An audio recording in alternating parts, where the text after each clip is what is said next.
الحمد لله رب العالمين والصلاة والسلام على نبينا محمد وآله وصحبه أجمعين ومن تبعهم بإحسان إلى يوم الدين وبعد السلام عليكم ورحمة الله وبركاته أم بيان سكي دمني الله سبحانه وتعالى تنوني ألمي دفع بلا جد تكيدو كيشي أني نما أبوني نكو كان نبي مكة محمد صلى الله عليه وسلم أنا كسودونغو أنا كصحابة سنما ani mama tugraw noka kata si dina doma ko fe ambade la jeli kelaw anya foli kishi ani hine ani barka folgay ka fa ala ko ke awye amuni telenyata sugati ni sangay konnana ka baaka emission madima noy barnamij al furqan kene we sigi min be sigi awye telenyata ka obani ni galimnu blakana ka jabidi ulula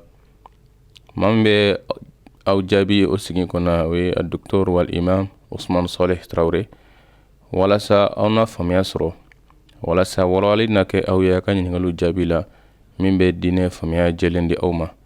بنسما ومسات علاقة في علاقة بأنسما كمان يبلا مودي الدكتور والإمام عثمان صالح تراوري ما كبيسكي كنا داله. الحمد لله رب العالمين وصلى الله وسلم وبارك على رسول الله الأمين وعلى آله وأصحابه والتابعين ومن تبعهم بإحسان إلى يوم الدين أما بعد فالسلام عليكم ورحمة الله وبركاته مي الله تعالى تنو ألمو ني ألدي داني مساي ألمو نشو بدبيا ني أكاسي ودو جابي كنتي ناكاسي كسيريا كفباتو مساتي فناكرا أو ألا إنكلي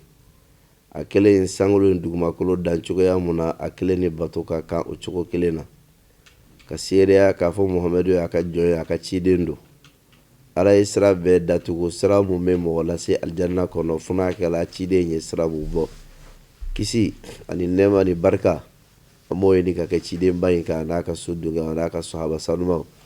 ani maa o maa mun mana tugu la ni baara ɲuman kɛli ye fo ka taa se alikiyama jɔ don ma an b'a ala deli ala k'an sɔrɔ baara ɲuman kɛlaw cɛla o tɛmɛlen kɔ ka bɔ yen an bɛ alaw taala deli lajarabi mun ye alisilamɛ mantonw sɔrɔ mali kɔnɔ yan kɛrɛnkɛrɛnnenya bolo ma n'o de ye an karamɔgɔ an'an ka diina ɲɛma an'an ka diina baara ɲɔgɔn a sheikh abdulaziz yatabari n'o ye a ka fatulen ye an b'a la deli ala ka hinɛ a la ala ka yafa k'a ma ala ka kaburu nɔrɔya ala ka lajarabi kɔ kɛ hɛrɛ ye alisilamɛ mantonw bɛɛ lajɛlen ma an bɛ badenw bɛɛ lajɛlen fo mali kɔnɔ mali kɔ kan fɛn o fɛn mun b'a la kɛrɛnkɛrɛnnenya bolo ma k'o de an dɛmɛ janaza in ko latɛmɛ ko ɲuman na an b'a la deli ala ka bɛɛ sara hɛrɛ la ala ka laban ko ɲuman di an ma ala k'an kisi ka bɔ tasuma donni ma ɲanatul firdausu ala k'o k'an bɛɛ sigiyɔrɔ laban ye an bɛ tɛmɛ n'an ka kɔrɔfɔ ye inshallah. Alhamdulillah ni kuma ɲɛbila ninnu kɔ ani duwawu kan kɔfɛ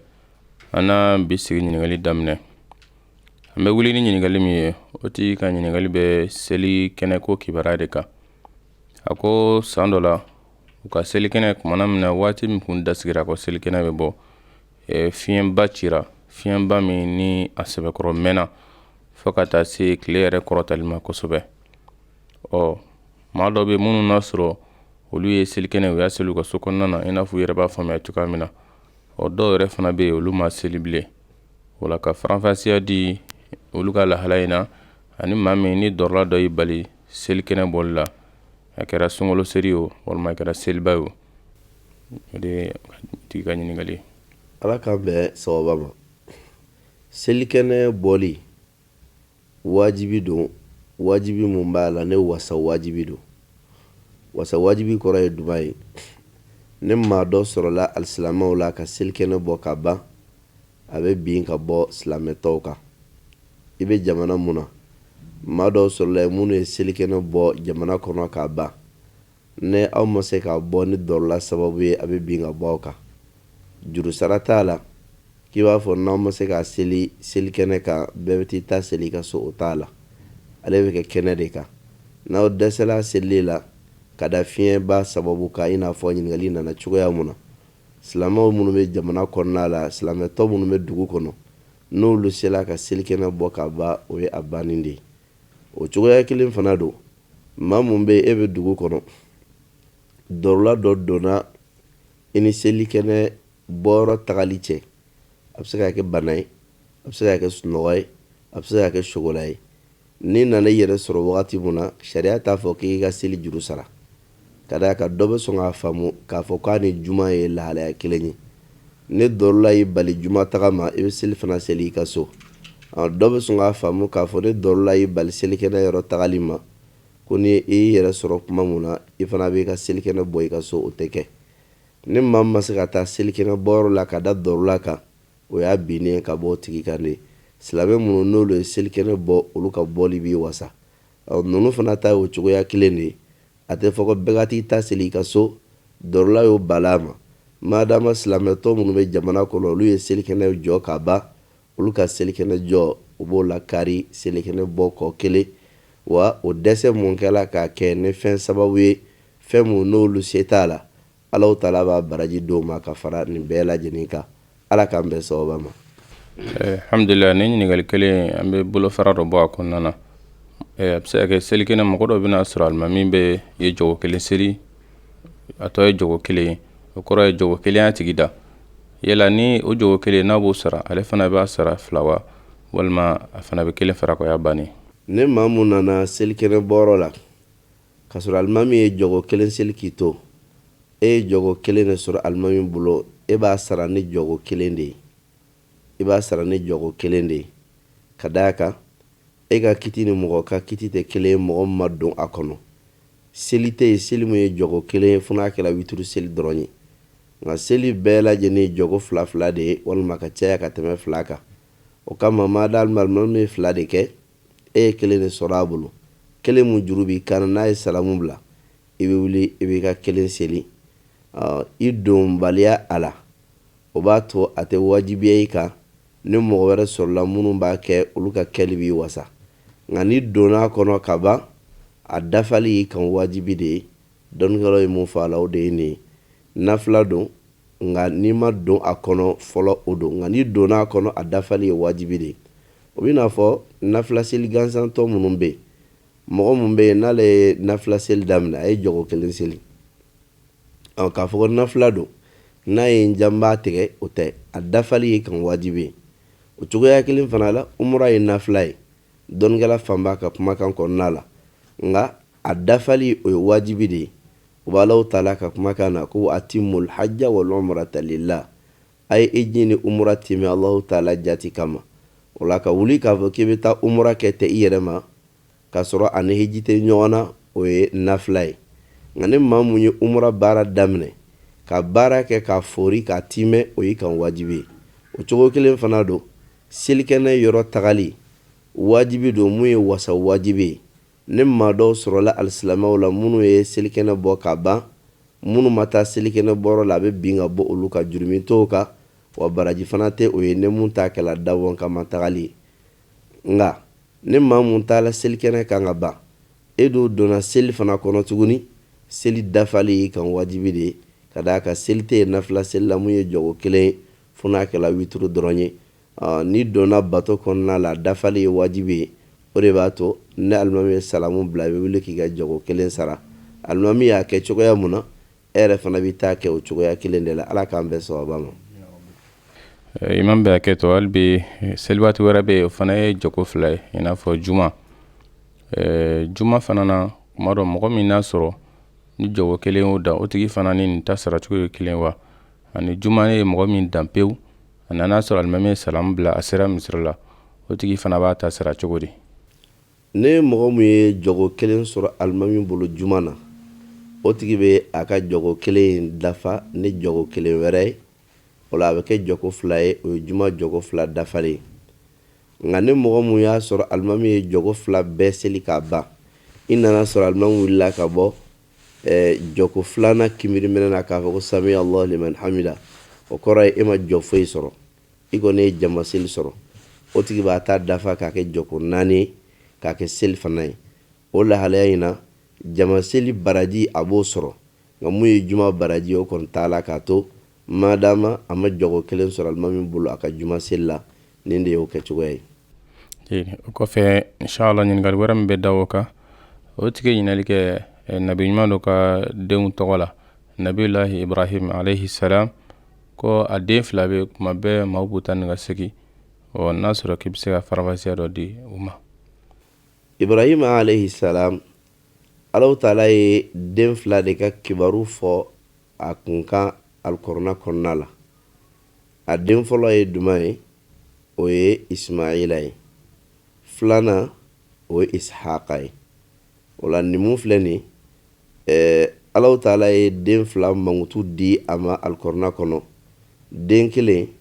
a ko ma ko ghulamun halim, o bɛ suratu Safat kɔnɔna la. Den filanan a ko ma ghulamun alim, o nana yɔrɔ damadɔw la.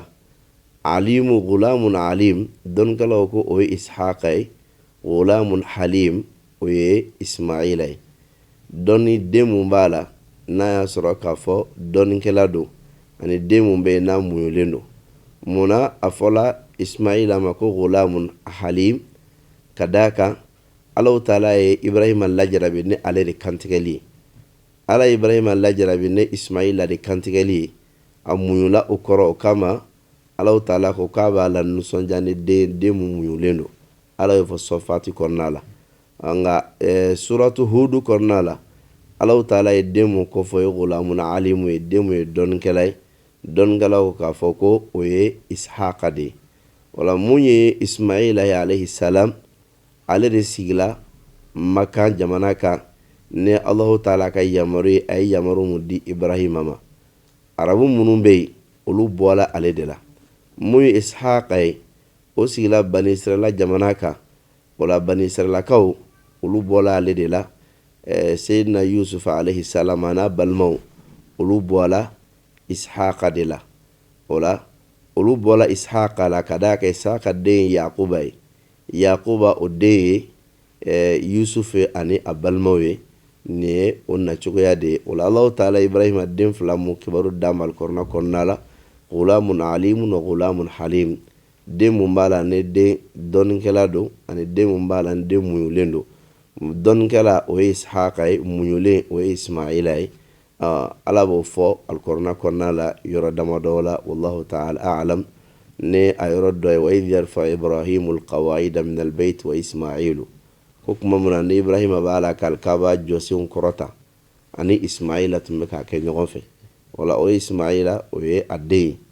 Nin yɔrɔ in na Ala ye Ismaila tɔgɔjɛ fɔ alkur'an kɔnɔna la. O cogoya kelen na Allahu Taala b'a fɔ ko ale Allahu Taala ye Ibrahima ladiya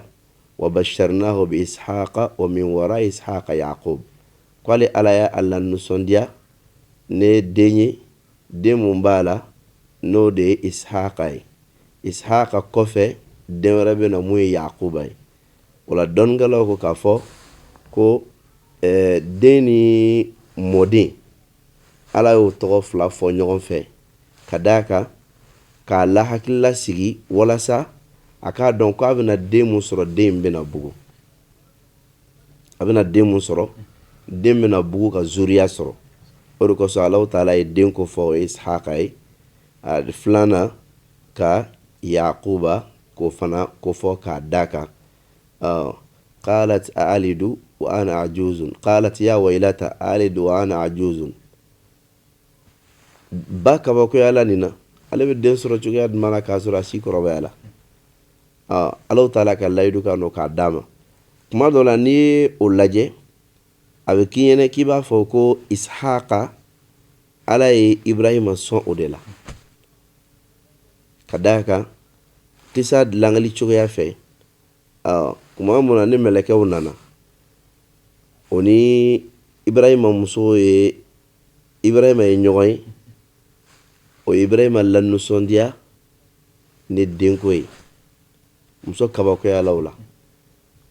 Ala b'a fɔ o la ko ale ye o lanisɔndiya ni Ishaqa ye. Ishaqa kɔfɛ Yaquba. N'i ye nin aya in lajɛ wa min wara Ishaqa Yaqub a bɛ kɛ dɔn ɲɛnɛ ko den fɔlɔ ye Ishaqa ye, den filanan ye Yaquba ye. Ishaqa de den ye Yaquba ye. Nka den ni mɔden Allahu Taala ye o fila bɛɛ lajɛlen de fɔ ɲɔgɔn fɛ nin yɔrɔ in na. ala ye den ni mɔden bɛɛ de kofɔ ɲɔgɔn fɛ nin yɔrɔ in na. O den ni mɔden mun kofɔra o ye Ishaqa ani Yakuba ye. Olu Yakuba den kɛla Nabila Yusuf ni a balima o ye Bani Israilakaw ye. Mais mun ye Ismaila ye ale sigila Maka jamana de kan. O de kosɔn Alikaba jɔyɔrɔ la ala ye Ismaila kofɔ ye.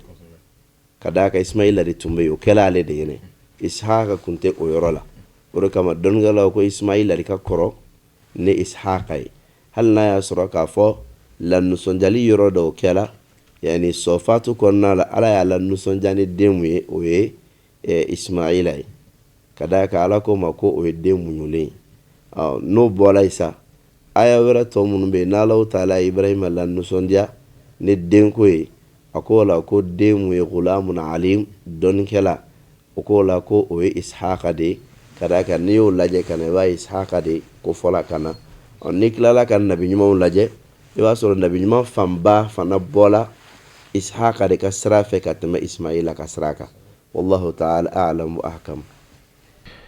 O kɔfɛ ɲininkali wɛrɛ min bɛ da o kan o bɛ janaba kibaruya la.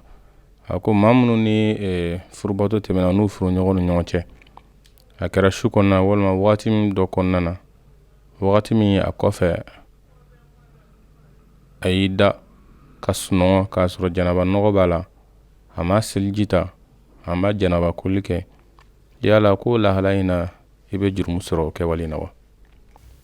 Maa mun b'a la ne a y'a sɔrɔ janaba nɔgɔ bɛ ale la n'a ye da ka sunɔgɔ k'a sɔrɔ a ma seliji ta dɔnnikɛlaw ko k'a fɔ k'a ma baara kɛ ni sunna ye a t'o de baraji sɔrɔ a ka kɛwale in kɔnen don nka jurumi tɛ a la. Ka d'a kan hadisa sabatilen don a la Muslim kɔnɔna la k'a fɔ ko alakira sallallahu alaihi wasallam a furumuso Aisha y'a langali an ye ko alakira tun kɛla ni janaba nɔgɔ y'a sɔrɔ n'a y'a laɲini k'a fɔ k'a bɛ a da walima a y'a laɲini k'a fɔ k'a bɛ dumuni kɛ walima a y'a laɲini k'a fɔ k'a b'a min ko alakira tun bɛ selili ta fɔlɔ sallallahu alaihi wasallam. O de kosɔn Muslimu ye bonda bila bonda mun de ye nin ye bonda ye mɔgɔ min b'a la ni janaba nɔgɔ b'i la n'i bɛ fɛ k'i da n'i bɛ fɛ ka dumuni kɛ walima i bɛ fɛ k'i min k'i ka selili ta fɔlɔ. A ye hadisa langali ko alakira sallallahu alaihi wasallam a tun kɛla n'a bɛ fɛ k'a da ka janaba nɔgɔ to a la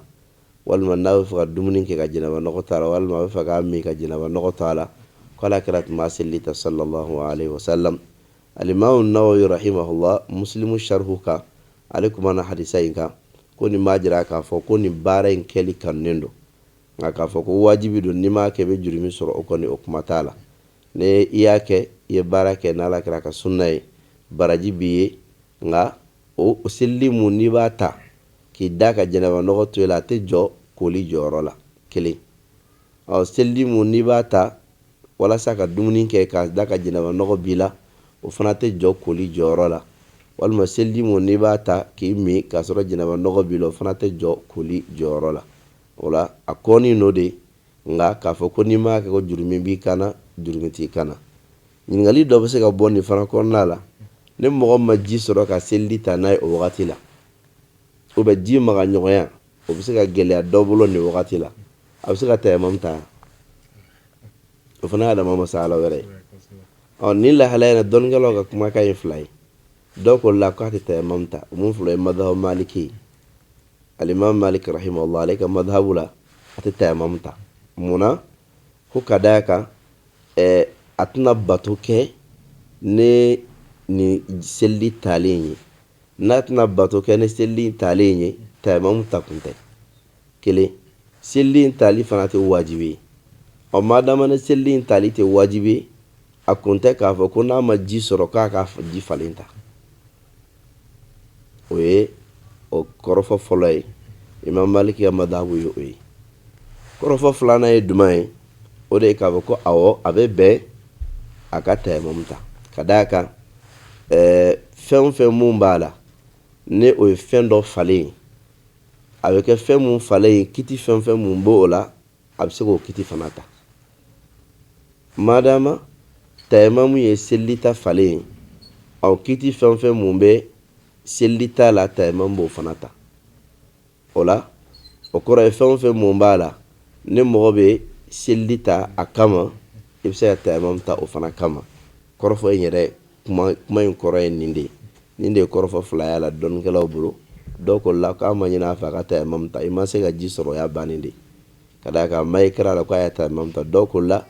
tayamam bɛ jɔ selili jɔyɔrɔ la ka selili kiti ta cogoya mun na nin fana b'o cogoya kelen de la. Ni dɛsɛra selili t'a la i bɛ tayamam ta, tayamam bɛ jɔ selili jɔyɔrɔ la. Wallahu ta'ala a'lam wa ahkam. hali bi ni ɲininkali kelen kɔnɔna na kuma dɔ ni mɔgɔ min ma se ka seliji ta yala ala kosuma min bɛ kɛ ni mɔgɔ b'a kalan ka jɔsi i yɛrɛ la a bɛ bɛn a tigilamɔgɔ ye a k'olu kalan ka jɔsi a yɛrɛ la k'a sɔrɔ a ma seliji ta foyi nka janaba b'a la. Janaba nɔgɔ ni lahalaya yɛrɛ dɔnnikɛlaw y'a tilan ka kɛ tilayɔrɔ fila ye. N'a y'a sɔrɔ janaba nɔgɔ don mun ni a sababu bɛ bɔ mɔgɔ yɛrɛ la a wulili fana b'i bolo a tɛ bɛn o janaba nɔgɔ sugu la i ka ala kosuma kalan mun ye kɔrɔna aya ye. O kɔrɔ ye jumɛn ye?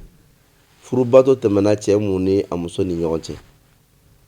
o bɛ se ka wuli ka t'i ko a sababu bɔla ale de fana la.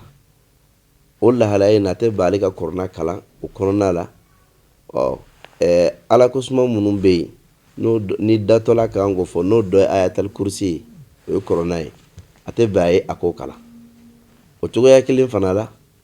n'a y'a sɔrɔ k'a fɔ a delilen don hijibu dɔ kalali la kɔrɔna la i n'a fɔ mɔgɔ mun bɛ yen n'ale bɛ tabaraka ɲɔgɔn kalan su fɛ yanni a k'a da a tɛ bɛn a ye o ko kalan ka janaba nɔgɔ to a la. Nka lahalaya filanan mun bɛ yen o ye lahalaya filanan in ye jumɛn ye? Mɔgɔ mun ka janaba nɔgɔ tɛ a yɛrɛ bolo wa wuli t'a bolo o ye muso min bɛ laada la. Muso min bɛ laada la a yɛrɛ ma laada bila a yɛrɛ la kelen. K'a fɔ ko a ka janaba nɔgɔ bɔ a yɛrɛ kana a tɛ se k'o kɛ fo ni laada tigɛ la. Ale ka lahalaya dɔnnikɛlaw ko k'a bɛ bɛn ale ye a ka kɔrɔna kalan. Hali n'a y'a sɔrɔ azkari ye kɔrɔna aya de ye a bɛ bɛn a ye a k'a kalan. A delilen don mun kalan na kɔrɔna la a b'o kalan nka a kana tɛgɛ maga kɔrɔna la. O ye n'a y'a sɔrɔ k'a fɔ janaba nɔgɔ bɛ i la i ka azkaru kɛ i datɔ la dɔnnikɛlaw y'a fɔ tan cogo de la o ye janaba nɔgɔtigiw tilan ka kɛ tilayɔrɔ fila ye. Dɔ bɛ yen ale yɛrɛ bɛ se ka wuli ka t'i ko n'a y'a ko ye nɔgɔ bɔlen a la a tɛ bɛn ale ka kɔrɔna kalan o cogo la f'a ka sanuya. Nka azkaru tɔ minnu bɛ yen ni kɔrɔna ayaw tɛ a bɛ se k'o kalan k'a da baasi t'o la. A filanan ye mun ye? Mun bɛ yen n'ale ka janaba nɔgɔ tɛ a yɛrɛ bolo a nali t'a bolo a wulili t'a bolo. Nin ka lahalaya kɔnɔna la a bɛ bɛn o ye ka kɔrɔna kalan. Kɔrɔna aya minnu bɛ yen n'a kan k'olu kalan a datɔ la a bɛ bɛn a k'olu kalan baasi t'o kɛli la. Wallahu ta'ala a'lam. O kɔfɛ ni an balimamuso dɔ ka ɲininkali a ko ale bamuso tumana min na ni a bɛ fatu o y'a sɔrɔ ale ka dɔgɔn kosɛbɛ nka maaw b'a lankale ale ye k'a fɔ don min na ale bamuso in fatura u ka dugu alimami a ma sɔn ka seli a kan. Dugu maa ka ca minnu bɛ yen n'u dan bɛ u la alisilamɛya kɔnɔna na olu si ma sɔn ka seli bamuso in kan. K'ale kɔni kɔrɔbayara bi bamuso in hinɛ b'ale la yala k'a bɛ bɛn ale ye ale ka dugawu kɛ a bamuso in ye nka ale yɛrɛ tɛ Mali yɛrɛ kɔnɔ bilen koyi nka a bɛ yɔrɔ jan de yala ale bɛ se ka dugawu kɛ bamuso in ye wa? Ka d'a kan sababu ma fɔ ale ɲɛna munna u ma sɔn ka seli ale kan fo bi maa si m'o fɔ ale ɲɛna. Ala k'an bɛn sababa ma. Ni kɔni bɛ fɛn mun laɲini n'ale bolo fɔlɔ o de y'a k'a ɲini k'a dɔn mun sababu de y'a to alimami ma sɔn ka seli a kan. N'a y'a sɔrɔ k'a fɔ bamuso ye filankafo de ye walima alisilamɛ tun tɛ walima fɛn yela la mun bɛ a to silamɛya la mɔgɔ tɛ seli a su kan n'o dɔ don a tɛ bɛn ale ka dugawu k'a yɛrɛ. Nka n'a y'a sɔrɔ n'o tɛ seli ɲininen t'a fɛ tuguni nka a bɛ dugawu dɔrɔn de kɛ. A kɔni ka gɛlɛn k'a fɔ ko dugu alimami k'i ban ka seli su dɔ kan dugu mɔgɔ ɲɛnamaw ka ban ka seli su dɔ kan ko o su ye alisilamɛ ɲuman ye. O la a b'a ɲini k'a dɔn munna olu ma seli a kan. N'a dɔnna a bolo k'a fɔ ko ma seli a kan ka d'a kan silamɛ tun tɛ a tɛ bɛn ale yɛrɛ a ka dugawu k'a ye. Ka d'a kan Alahu Taala ko suratu tawba kɔnɔna la k'a ma ladaga ala ka nabi ɲuman ye a ma ladaga muminu ye ka yafa deli ala bolo maaw ye maa minnu b'a la ne u ka kafiriya bangera ka sabati hal n'a y'a sɔrɔ o masunya mɔgɔw don. O kɔrɔ ye jumɛn ye? mɔgɔ mun ka kafiriya bangela ka sabati a ka jahanama kɔnɔ don o fana kɛla ko latigɛlen. jahanama kɔnɔ don sabatili ka kɛ ko latigɛlen o bɛ sɔrɔ n'a tigi sala k'a to kafiriya kan. mɔgɔ mun sala k'a to kafiriya kan négociation wɛrɛ t'o ka ko la. o kama a tɛ bɛn i ka dugawu k'o tigi ye cogo si la. o la n'a y'a sɔrɔ a ba tun bɛ o lahalaya de la a tɛ bɛn ale ka dugawu k'a ye jango ka seli a kan. kelen. nka n'a y'a sɔrɔ k'a fɔ ba tun tɛ o lahalaya la a ye sɛgɛsɛgɛli kɛ a ma kunye mun ye sariya ka kunye n'o bana ka seli a kan n'o ye. o yɔrɔ in olu ka selibaliya ka o jurumi bɛ olu de kan. ka d'a kan ka seli silamɛ su kan wajibi don mun ye wasa wajibi ye. ne bɛɛ y'i ban bɛɛ bɛ jurumi sɔrɔ. nka ni mɔgɔ dɔw sɔrɔla minnu b'a kɛ ka ban alhamdulillah olu bɛ jurumi bin ka bɔ mɔgɔ tɔw bɛɛ kan. wala n'a y'a sɔrɔ k'a fɔ ale y'a dɔn ko tiɲɛ yɛrɛ la fɛn tun tɛ yen mun b'ale ba bali seli ma a ka dugawu k'a ye. ka d'a kan wagati tɛmɛna ka ban. n'a y'a sɔrɔ a tun kɛra saya ɲɛkɔrɔ walima fɔ tile bi ka se kalo kelen ɲɔgɔn ma saya ɲɛkɔrɔ o lahalaya in na a bɛ bɛn seli ka k'a kan. mais n'o tɛmɛna ka ban a k'i wasa don dugawu la seli ko a ka jɛ o kɔ. wallahu ta'ala a'lam. mɔgɔ ka selibaliya mɔgɔ kan n'a y'a sɔrɔ a tigi ye silamɛ ɲuman ye ala yɔrɔ t'a kɛ kafiri ye. mɔgɔ yɛrɛ selili kan k'a sɔrɔ i tɛ silamɛ ye o t'i kɛ silamɛ allahu ta'ala yɔrɔ. an baden lajɛlikɛlaw an bɛ ji min dɔɔni an bɛ sɔrɔ ka tɛmɛ ni barnamij al-furqan baratɔ ye. بشتى الصور أحب الوفي الأمين. sigida kuma ni ye jamukan ye min bɛ walawalali kɛ an ye kɛrɛnkɛrɛnnenya la farafina taabolo kɔrɔw ani a laada kɔrɔw minnu ni silamɛya bɛ taa ni ɲɔgɔn ye k'a bilasirali kɛ yaasa an bɛ se ka kunun kɔrɔlenw ta ka bi dilan ka sini ɲɛsigi. sigida kuma ni jamukan in bɛ ɲɛnɛmaya karamɔgɔ sidi ibrahima jire fɛ tɛnɛn o tɛnɛn nɛgɛ kaɲɛ 11 ka taa bila nɛgɛ kaɲɛ 12 la. segin bɛ ka kan aw ye juma o juma nɛgɛ kaɲɛ 21 mana tɛmɛ ni sanga 40 ka taa bila nɛgɛ kaɲɛ 22 sanga 40 na. sugudɔn yiridɔn yɛrɛdɔn ni ɲɔgɔn tɛ. a y'aw sɔgɔlen to aw ka teli mandi la walasa ka se ka farafina kɔrɔlenw caman dɔn. وفوق الروابي وعند القمر ويا من تحب غياب الوفاء رأيتك تهوى غياب البصر. am yɔrɔ min na bi kabini diɲɛ kumada ko kun bɛ cogoya min na. i ka kuma ka ɲi mais ko ninnu ye dalilu ko de ye komi an ye dalilu bɔ kuranɛ kɔnɔ ka kisa nafa fɔ donc ala kɛra fana n'an m'o ta fɔ yɔrɔ bɛ fɔ al-ikhlas wal mutabaa kuma bɛ kɛ tɔ k'a jɛ ye. Histoire de l'humanité et la science ye awa jamu kankura ye min bena tɛmɛ awa jabarani kan ɲɛta tv dɔgɔkun kɔnɔ siɲɛ kelen sibiri o sibiri k'a daminɛ nɛgɛ kaɲɛ 21 ka taa bila miniti 40 na fo nɛgɛ kaɲɛ 22 ka taa bila miniti 40 na imam adi mulai kuresh ani elhaji ibrahim jire bena baro kɛ ni aw ye diɲɛ ani dɔɔni tariku kan awa tele mandi kan ɲɛta tv. rabbil alamin wa sallallahu ala nabiyyina muhammadin wa alihi wa sahbihi ajma'in. an baden lajɛlikɛlaw a bɛ barnamij al-furqan kɛnɛ kan walasa ka ɲininkaliw ka se ka an lasɔrɔ nɛgɛjuru sira filɛ nin plus 223 50 20 90 52 ɲininkaliw bɛ na whatsapp sira fɛ walima message sɛbɛnnen fɛ. alhamdulillah ɲininkali min ni an bɛna a daminɛ o la halibi o tigi ka ɲininkali bɛ den ka sunɔgɔ cogoya kan. a ko ka d'a ka ale mɔmuso kuma caman na u bɛ bila ɲɔgɔn na n'ale denw bɛ a bolo a b'u dafiriw kɔnɔ kan walasa ko den ka se ka sunɔgɔ walima a b'a da numan kɛrɛ kan. o mago bɛ bilasirali la ani maa minnu n'a sɔrɔ ni lahalaw b'u sɔrɔ ka denw dafiriw kɔnɔ kan k'u pɛnpɛn walasa u ka sunɔgɔ walima k'u daw numan kɛrɛ kan k'u ka sunɔgɔ daminɛ ni o ye. alhamdulillah wa sallallahu sallam ala rasulillah ala k'an bɛn sababa ma. alakira sallallahu alaihi wasallam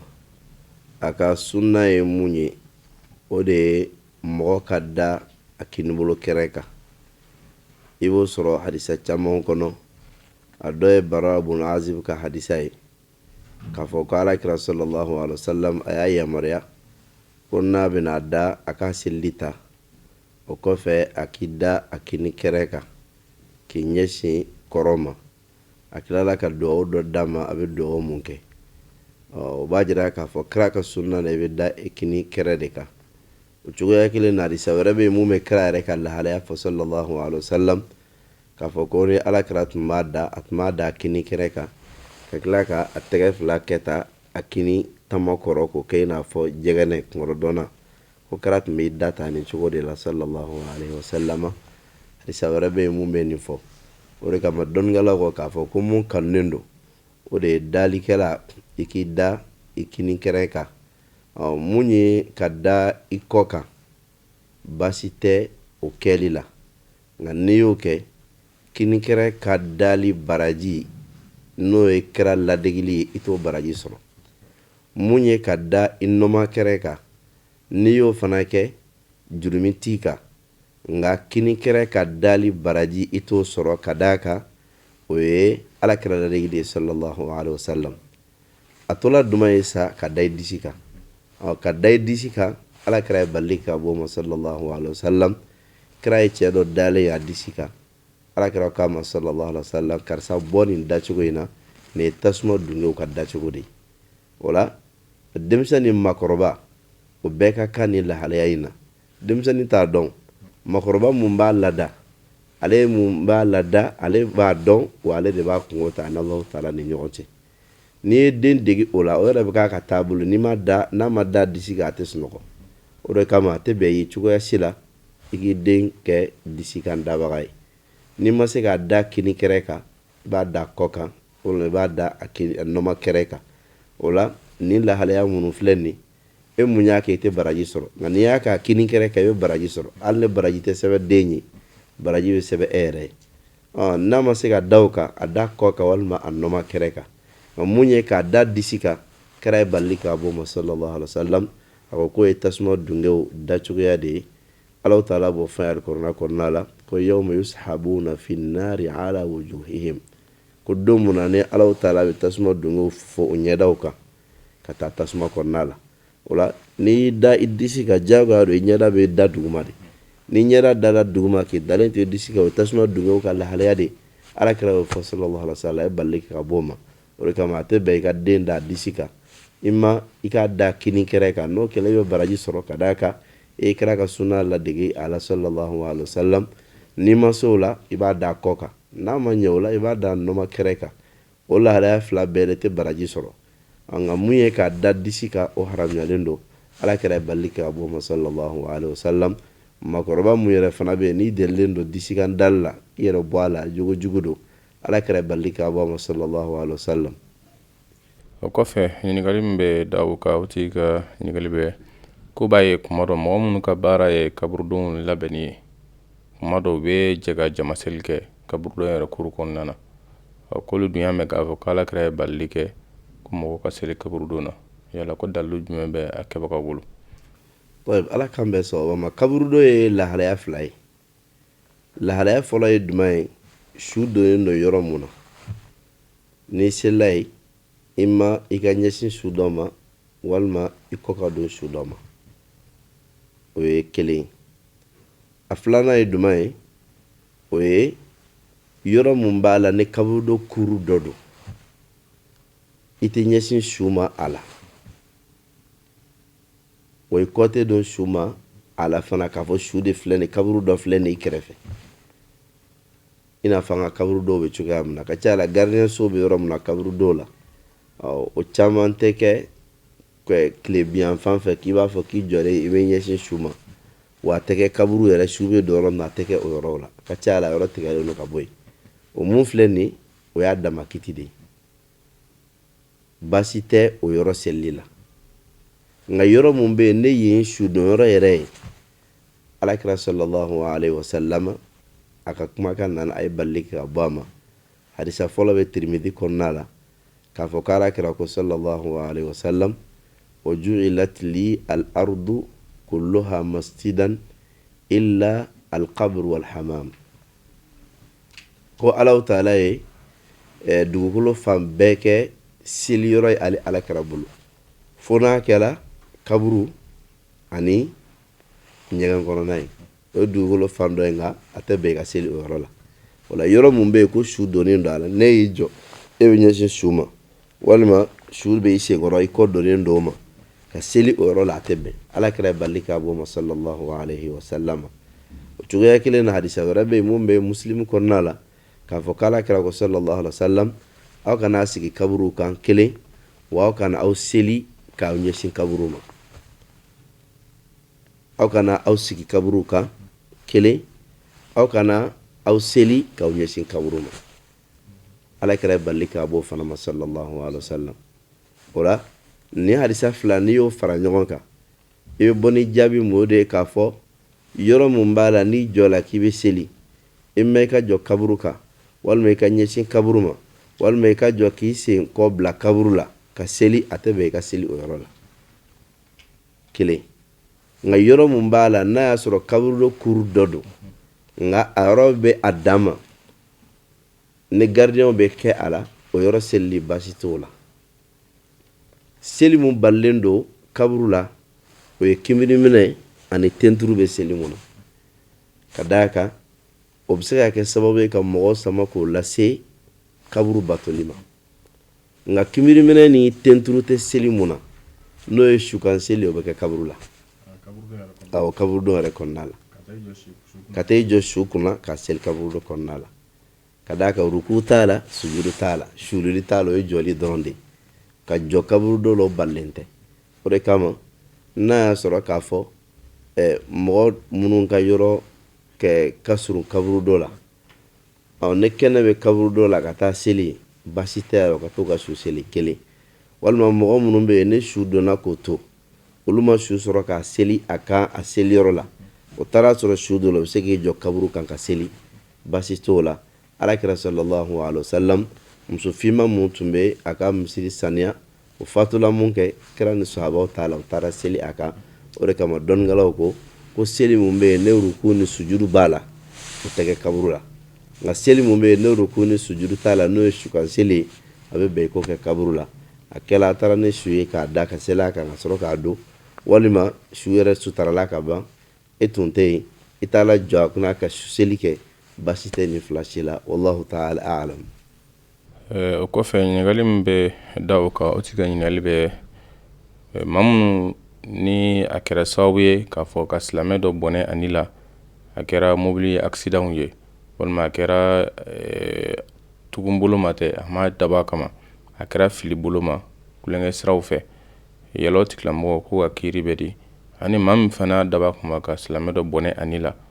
o tigilamɔgɔ fila ko ka kiiri bɛ cogo di alisilamɛ diinɛ kɔnɔ. ala k'an bɛn sababa ma dɔnnikɛlaw ye fagali tilan ka kɛ tilayɔrɔ saba ye fagali dɔ bɛ k'o ma ko qatlul amdi tugu fagali sugu filanan o ko shibuhul amdi mun bɔlen don tugu fagali fɛ a suguya sabanan o ye qatlul khata fili fagali nin fagali in saba bɛɛ lajɛlen ni a kiti don mun ye fagali sugu fɔlɔ ye n'o ye tugu fagali ye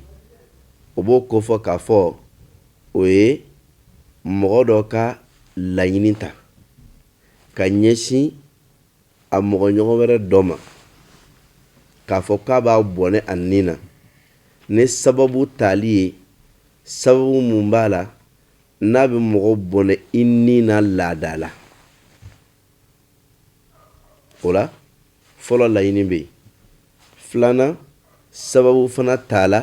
laadala mun bɛ bɔnɛli kɛ nin na o misaliya ye jumɛn ye dɔ ka muru ta k'a ɲɛsin dɔ kɔnɔbara ma k'a sɔgɔ laɲini b'a kɔnɔ ko n bɛ fɛ ka nin bɔnɛ a nin na o ye tugu fagali de nin kiti ye fɛn fila dɔ la kelen ye sariya la a fɛn fɔlɔ ye jumɛn ye o de ye mun ye nin waleya in kɛ a ye sabagatɔ in faga cogoya mun na ale yɛrɛ fana ka jɔ k'a faga o cogo kelen na n'a ye muru de turu a kɔnɔ a fana bɛ jɔ ka muru turu a kɔnɔ n'a ye marifa de ci a la a fana bɛ jɔ ka marifa ci a la n'a y'a kunkolo tigɛ de a fana bɛ jɔ k'a kunkolo tigɛ n'a a y'a kan tigɛ de a fana bɛ da k'a kan tigɛ Allahu ta'ala y'o de fɔ Alikuranɛ kɔnɔna la ya ayyuhalladhina amanu kutiba alaykumul qisasu fil qatl ako ala ako aw mamu liman ala alama alaw taala ye tajuru sara sɛbɛ aw kan fagaliw la aw ka mɔgɔ minnu bɛ faga ala ye tajuru sara sɛbɛ ko kan ka kɛ n'o ye ta ɲɔgɔn bɔ mun kɛla la ko ɲɔgɔn k'a la nin ye a kiti fɔlɔ ye a kiti filanan ye duman ye o de ye maa mun ye mɔgɔ fagalen tiɲɛtalaw ye n'olu jɛnna fagalikɛla fagali kɔ nka o ko nisɔngɔ ka d'o ma n'a sera o yɔrɔ ma kiti filanan bɛ na o ye duman ye hadamaden kelen ni a sɔngɔ ye ɲaamɛ 100 ye a bɛ fɔ k'a ka ɲaamɛ 100 sara ala b'o fɔ an ye alikuranɛ kɔnɔna la يا أيها الذين آمنوا كتب عليكم القصص في القتلى الحر بالحر والعبد بالعبد والأنثى بالأنثى فمن عفي له من أخيه شيء فاتباع بالمعروف وأداء لله بإحسان ذلك تخفيف من ربكم ورحمة أي قوم من لمن رناو دال على تنجم بو على يوسبوكا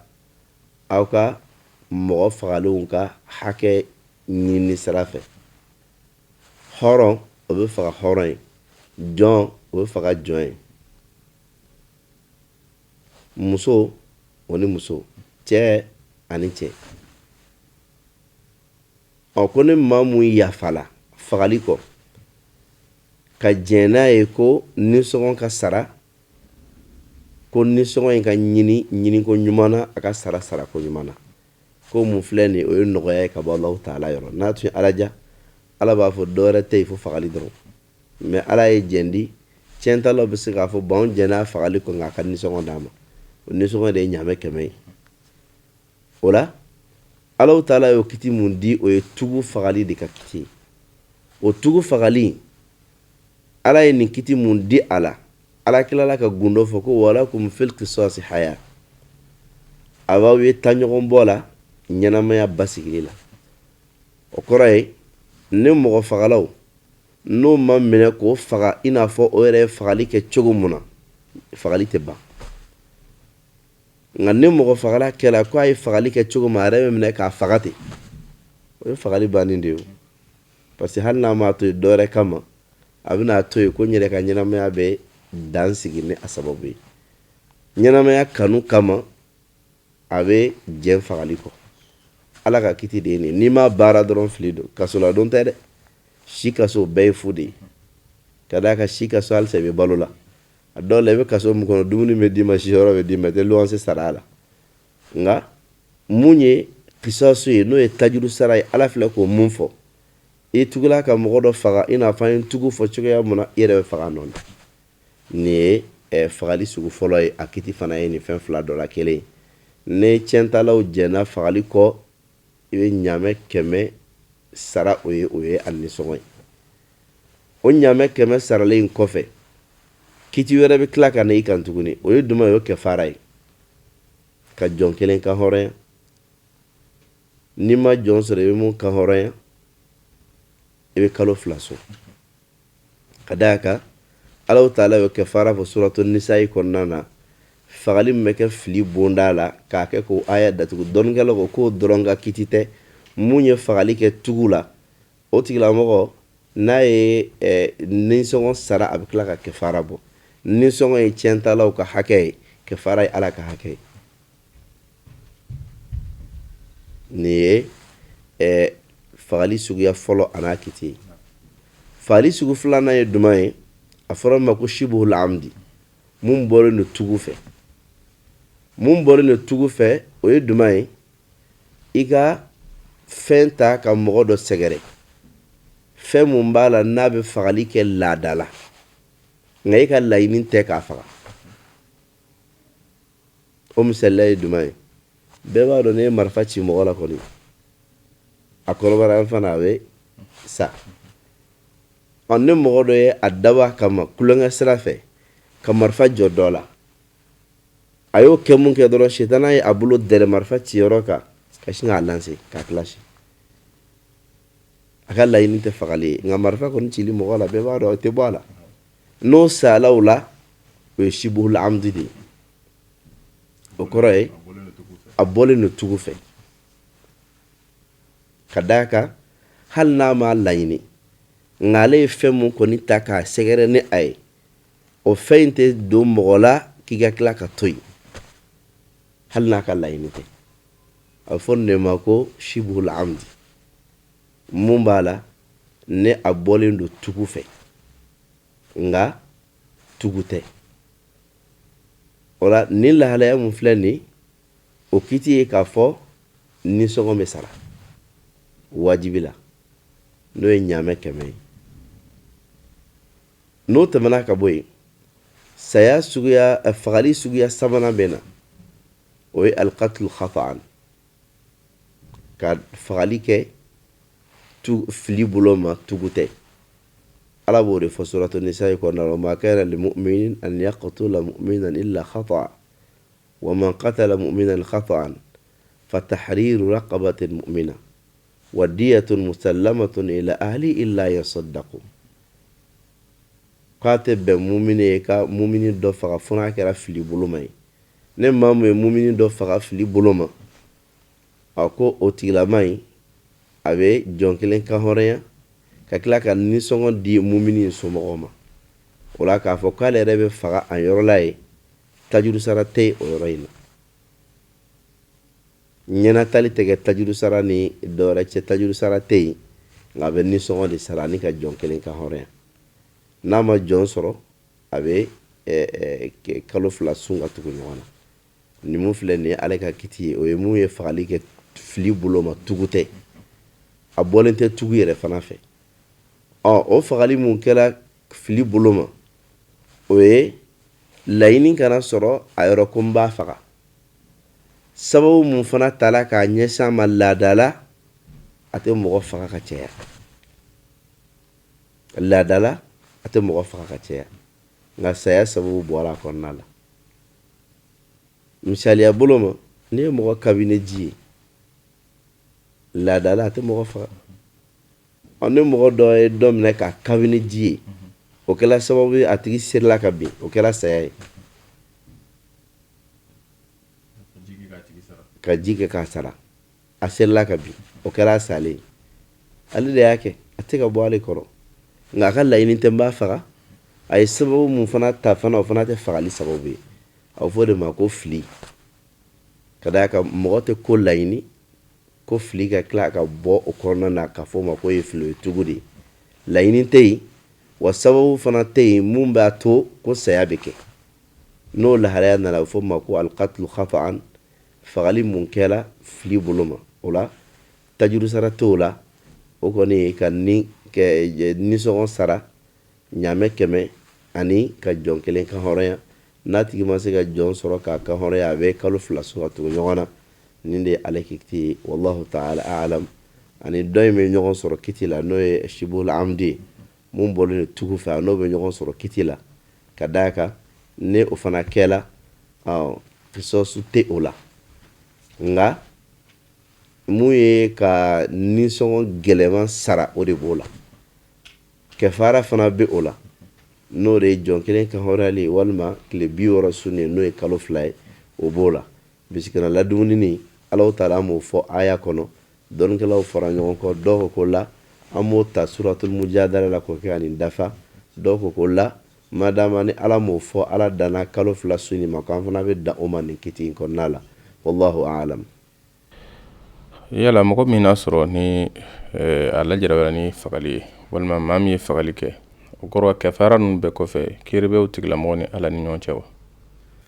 maa mun ye fagali kɛ n'a ye kɛfaraw bɔ i n'a fɔ a kan ka bɔ cogoya mun na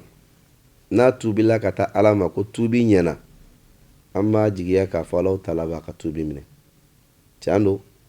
nin ye kiti ye dɔnnikɛlaw fɔra ɲɔgɔn kɔ mun na kosɛbɛ ka d'a kan ne kɔrɔna aya 2 lajɛ i b'a ye o aya 2 bɛ ɲɔgɔn gosi a kɛnɛkɛnɛ la aya fɔlɔ ye jumɛn ye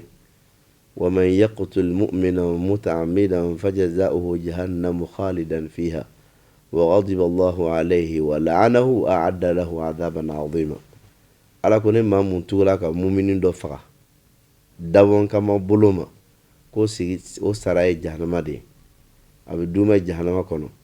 ala bɛ dimi a kɔrɔ wa ala b'a danga ko ala ye lajaba jugu labɛn ka bila an ye n'i y'a lajɛ a fɔra k'a bɛ d'u ma jahanama kɔnɔ ka d'a ka tugula ka mumini faga nka Alahu taala ka kumakan filanan wɛrɛ bɛ yen inna allaha la yaghfiru an yushraka bihi wa yaghfiru ma duna dhalika liman yasha ko ala tɛ yafa jɔn ma waliya la mun de y'i ka filankafoya k'ale ala la nka fɛn o fɛn bɛ filankafoya jukɔrɔ juru min na ko ale ala b'o yafa mɔgɔ ye mɔgɔ mun y'a diya o kɔrɔ de ye filankafoya ye juru min bɛɛ sanfɛta ye ka a daminɛ filankafoya la ka jigi dugu ma fɛn o fɛn mun b'o la fagali b'o la jɛnɛya b'o la dɔwɛrɛ b'o la bɛɛ juru min ye ka jigi ala ko k'ale ala b'o yafa mɔgɔ ye mɔgɔ min y'a diya nin yɔrɔ in de la dɔnnikɛlaw fara ɲɔgɔn kɔ dɔw ko ni aya dɔ in lajɛ ala ko mɔgɔ mun tugula ka mumini dɔ faga o tigi bɛ jahanama kɔnɔ a donmɛli a tɛ bɔ ni aya filanan ko ala bɛ yafa juru min bɛɛ la o kama dɔnnikɛla dɔw ko awɔ ala bɛ yafa juru min bɛɛ la fo filankafoya ani mɔgɔ mun tugula ka mɔgɔ faga ka d'a kan ko Alahu taala y'o ta fɔ khalidan fiha ye dɔw ko la hali mɔgɔ mun tugula ka mɔgɔ faga n'a tubila ka taga ala ma mun ye ala ka hakɛ ala b'o yafa nka a ye mɔgɔ mun faga o ka hakɛ b'a bolo n'o tigi ka hakɛ bɛ yen o ka hakɛ dili o y'a kan wajibi ye nka mun ye ala ka hakɛ ye ko ala bɛ o hakɛ in bin ka bɔ a kana n'a tubila ka ye tubi ɲuman na wa a ye kɛfaraw kɛ i n'a fɔ a kan ka kɛ cogoya mun na nin de ye kɔrɔfɔ fila ye dɔnnikɛlaw bolo wallahu ta'ala a'lam n baden lajɛlikɛla a dɔ la nin na dan sigi an ka bi sigi kɔrɔfɔw la docteur walimam Usman Salih Traoré an bɛ kuma laban dama ni dugawu kan b'a bolo k'a lase Barnamijil Furqanu kanuba kelen-kelen bɛɛ lajɛlen ma ala k'an bɛn sababa ma i ka ɲininkali kɔnɔna la i da sela accident ma mun ye accident fagaliko ye dɔnnikɛlaw ko k'a fɔ ko o bɛ segin ka taga ni lahalaya ninnu kɔrɔsili ma mɔgɔ mun b'a la n'a y'a daba kama ka excès de vitesse kɛ a man ka tɛmɛ vitesse la 100 kan ale yɛrɛla ka taa fo 180 ni fɛn mun bɔla o kɔnɔna la o tigilamɔgɔ ka lahalaya ni shibhul amdu de bɛ don bonda kelen kɔnɔ a ka laɲini tɛ fagali ye dɛ nka a ye sababu mun ta a b'a dɔn ko fagali bɛ se ka bɔ a kɔnɔ ka d'a kan an ka siraw la n'i ye 120 130 140 ta ka sira minɛ ni a ye i dun b'a dɔn k'a fɔ k'e bɛ se ka accident sɔrɔ n'i ye accident sɔrɔ i yɛrɛ tɛ bɔ a la n'i ye mɔgɔ ta a tigi tɛ bɔ a la ni lahalaya in na e ta in ye mun bɔlen don tugun fɛ o y'o de ye nka mun ye fili ye o t'o ye dɛ fili ye jumɛn ye e bɛ ka taa boli hakɛ la dɔ bolila ka na a yɛrɛ gosi e la e m'a laɲini ale yɛrɛ fana m'a laɲini i tɛ lahalaya la lahalaya mun ni mɔgɔ tɛ to i la k'i b'a fɔ k'a tigi ka se ka wuli tuguni t'o lahalaya la nka a binna mun kɛ o kɛla a ka saya sababu ye la nin mun filɛ nin de ye tugu ye nin ye fili de ye ka d'a kan e ka laɲini tɛ nka saya kɔni sababu la e don yɔrɔ dɔ bɛ a la i ka laɲini tɛ sababu fana t'i bolo mun b'a to k'a bɛ kɛ o la a bɛ fɔ nin ma k'a fɔ ko o ye fili ye o la n'i y'an ka accident ta k'a lajɛ e b'a sɔrɔ a bɛ sɔrɔ nin dɔ la kelen kɔnɔna la na hali n'a y'a sɔrɔ i ka laɲini tɛ nka e ye fɛn kɛ mun bɛ se ka kɛ saya sababu ye shibhul amdu ye i ka laɲini tɛ i ma fɛn fana kɛ mun bɛ se ka kɛ mɔgɔ fagali sababu ye o ye khataw ye o la kiti minnu fɔla olu la o kiti kelen o de bɛ na nin fana la wallahu ta'ala a'lam an bɛ badenw bɛɛ fo ko kura mali kɔnɔ mali kɔ ka k'ala deli ala k'an n'aw bɛɛ jidi hɛrɛ la ala ka bɛnseman d'a ma ala k'an n'a sabati ala k'an bɛɛ kan hɔrɔnya ka bɔ tasuma donni ma ka jannatul firdaus k'an laban ye k'an bɛɛ o la sigida wɛrɛ wassalamu alaikum warahmatullahi wabarakatuh an baden lajɛlikɛlaw nin y'aw garizigɛ bi sigi kɔnɔna na ka ala deli ala ka sigida yɔrɔ bɛ jira an na hɛrɛ ani baden kɔnɔna na wa sallallahu ala nabiyina muhammad wa akhiru da'wana anil hamdulillahi rabbil alamin wassalamu alaikum warahmatullahi wabarakatuh